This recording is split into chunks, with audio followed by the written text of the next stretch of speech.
I have two kids. My daughter's 25, and my son is 17. Um, Her and I met her from her brother in like 1986. Um, she was younger than me, and I was still struggling, trying to convince myself that I can just hop up and get my life back together. And I didn't realize that I probably needed some help. She was young, and then she realized it was too much for her, so she left. Um, I was scared. I went and I ended up being hospitalized, probably maybe that time, like the sixth time.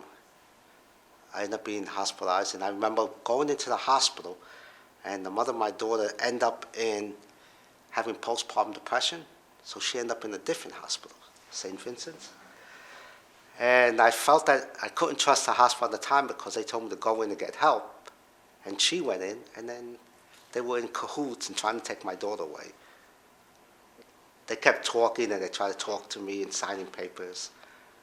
And I called her, the mom, and I told her to, let's just sign. Since you're too young, you just, you're not much older than 18. She was close to 19. And I told her to, let's sign. I'm not doing well now, and let's sign my daughter over to your grandmother. And that was like the best thing I ever did.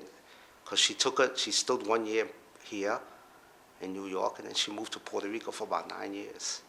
And she did a wonderful job with her.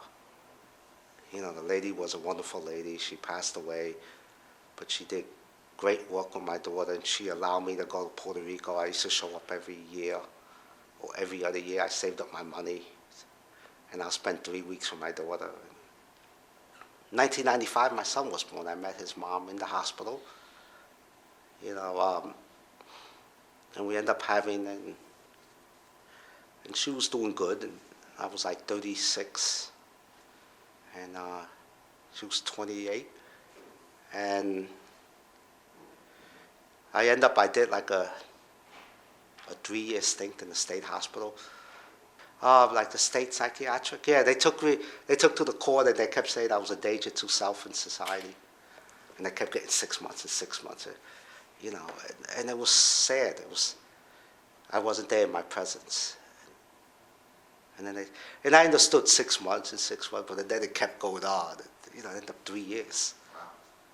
In '95, my son was born, and we got together along good, but then we just didn't get along, after a year. And I started doing this self-advocacy and advocacy work, and I found a new niche in my life, and I'm doing good. And she met someone, and she started doing drugs, diagnosed with bipolar, and it just enhanced it. And her, I was doing well and trying to work on myself, and I didn't want to go back to the hospital. I was out in '94. Finally, it ended up in court.